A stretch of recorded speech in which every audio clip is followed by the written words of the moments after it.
Hi, hey Russ here. Welcome back to the shop. Yesterday, a guy called me up and asked me if I wanted his cutoffs from his flooring. He just bought a whole bunch of tongue and groove flooring. It's a 1/2-inch plywood basically with a finish on it. And they're all about 7.5 inches wide, and they varied in length from 14 inches up to 5 foot. And there was quite a few of them, as it turns out. After a little bit of cleanup, he had a few staples that I had to pull out and things like that.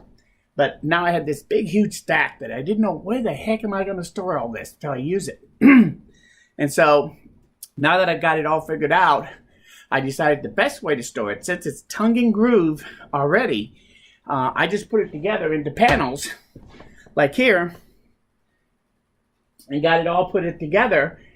And it's 44 inches wide and about 44, 48 inches long.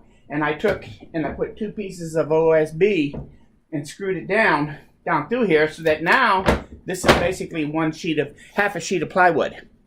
So now I can take this and the other one right there. Now you can also see what it really looks like. It looks like old barnwood. It's actually pretty nice looking stuff.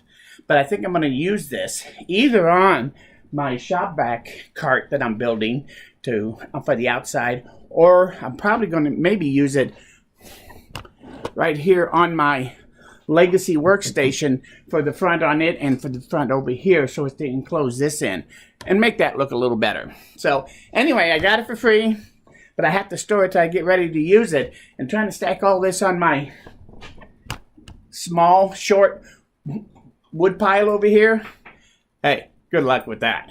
I have a problem.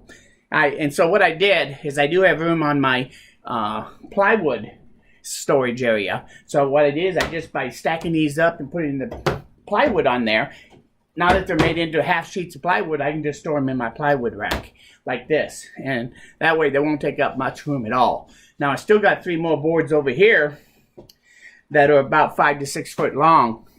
So I actually have, if you dimensionalized what I have here, I have about 1.5 sheets of plywood size. So that's not too bad. That's going to be nice. I think it'll be more than enough for what I'm going to do with it.